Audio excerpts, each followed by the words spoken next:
Friends, welcome to TR classes. तो आज हम पढ़ने वाले हैं सर्वनाम के भेद। ये व्याकरण है। तो पहले सर्वनाम की परिभाषा यानी उसका अर्थ, सर्वनाम का अर्थ जान लेते हैं। वाक्य में जो शब्द संज्ञा के स्थान पर प्रयोग में लाए जाते हैं उन्हें सर्वनाम कहते हैं। जैसे मैं, हम, तुम, आप, वे आदि। इसका अर्थ ऐसा होता है कि वो शब्द जो नाम के जगह पर यानी संज्ञा की जगह पर यूज़ किए जाते हैं। तो पहले हम सर्वनाम के 6 भेद हैं, तो वो 6 भेद हम देख लेंगे। पुरुषवाचक सर्वनाम, अनिश्चयवाचक सर्वनाम, निश्चयवाचक सर्वनाम, संबंधवाचक सर्वनाम, निजवाचक सर्वनाम और प्रश्नवाचक सर्वनाम। पुरुषवाचक सर्वनाम में 3 भेद है। वो 3 भेद उत्तम पुरुषवाचक सर्वनाम, मध्यम पुरुषवाचक सर्वनाम और अन्य पुरुषवाचक सर्वनाम। तो हम पहले पुरुषवाचक सर्वनाम का डेफिनेशन रीड करेंगे। वे सर्वनाम शब्द जिनका उपयोग वक्ता यानी बोलने वाला स्वयं यानी खुद के लिए करता है और श्रोता यानी सुनने वाला के लिए अथवा वक्ता और श्रोता किसी अन्य यानी तीसरे के लिए करता है, उन्हें पुरुषवाचक सर्वनाम कहते हैं। पुरुषवाचक सर्वनाम के 3 भेद हैं। उत्तम पुरुषवाचक सर्वनाम, वे सर्वनाम शब्द जिनमें वक्ता स्वयं के लिए सर्वनामों का उपयोग करता है, उन्हें उत्तम पुरुषवाचक सर्वनाम कहते हैं। जैसे मैं, मैंने, मेरा, हम, मुझे, हमें आदि। उत्तम पुरुषवाचक सर्वनाम का अर्थ है कि जो व्यक्ति खुद के बारे में ही कुछ कहना चाहता हो तो इन शब्दों का प्रयोग करता है। जैसे मैंने एक खिलौना खरीदा, ये खुद के बारे में ही कह रहा है, तो मैंने एक खिलौना खरीदा। माँ ने मुझे मिठाई दी, तो माँ ने किसे मिठाई दी? मुझे दी, ये खुद के बारे में ही कह रहा है। ऊपर दिए गए वाक्यों में मैंने और मुझे उत्तम पुरुषवाचक सर्वनाम है। अब मध्यम पुरुषवाचक सर्वनाम, वे सर्वनाम शब्द जो वक्ता बोलने वाला द्वारा श्रोता सुनने वाला के लिए प्रयुक्त होते हैं, उन्हें मध्यम पुरुषवाचक सर्वनाम कहते हैं। जैसे तू, तुम, आप, तुम्हारा आदि। यानी वो सर्वनाम जो 2 लोगों के बीच के वार्तालाप को मध्यम पुरुषवाचक सर्वनाम यानी 2 लोगों के बीच के वार्तालाप। भैया, पिताजी तुम्हें बुला रहे हैं। दादाजी, आप चाय पी लो। ऊपर दिए गए वाक्यों में आप और तुम्हें मध्यम पुरुषवाचक सर्वनाम है, यानी 2 लोगों के बीच वार्तालाप हो रही है। तीसरा पुरुषवाचक सर्वनाम अन्य पुरुषवाचक सर्वनाम है।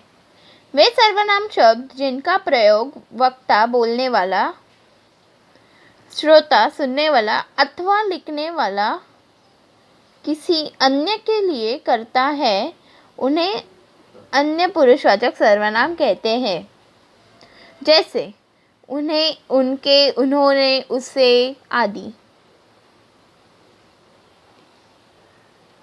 अर्थ होता है कि 2 लोग तीसरे यानी अन्य यानी तीसरे व्यक्ति के बारे में बोलते हो, तब उसे अन्य पुरुषवाचक सर्वनाम कहा जाता है। उन्होंने कविता पढ़ी थी, यानी 2 लोग तीसरे बारे में बोल रहे हैं। माँ ने उसे बाजार से फल लाने के लिए भेजा है, इसमें भी 2 लोग तीसरे बारे में बोल रहे हैं।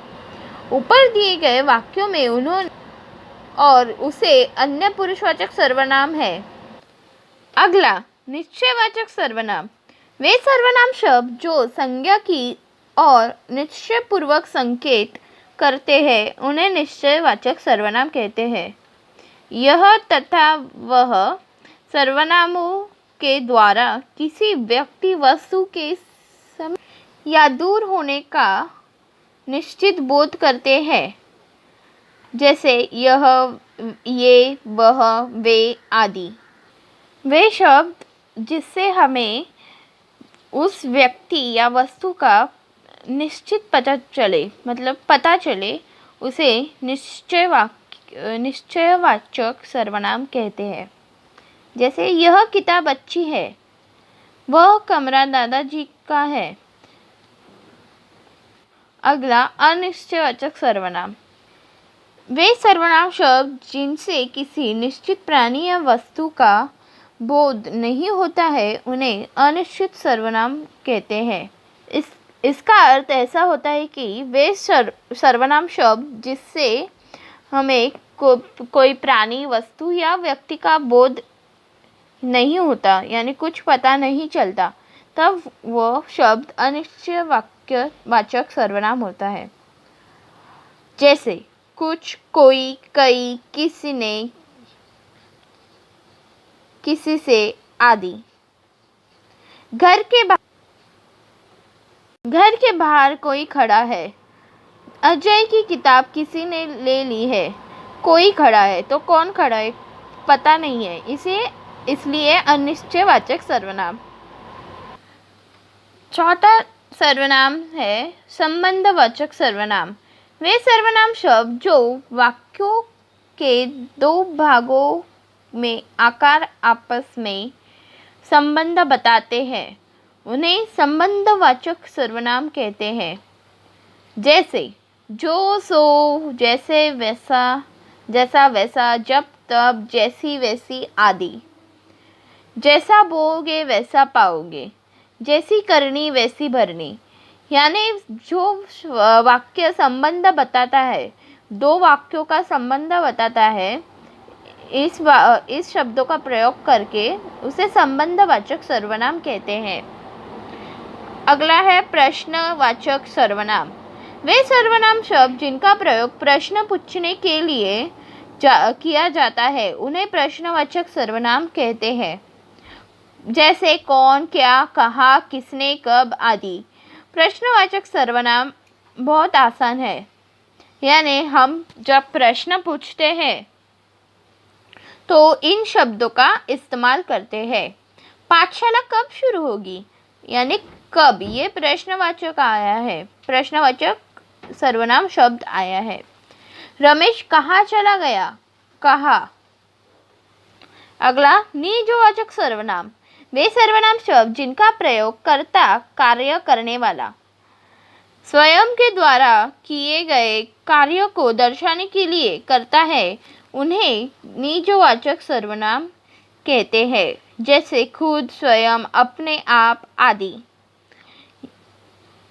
इस डेफिनेशन में भी निजवाचक सर्वनाम दिया है।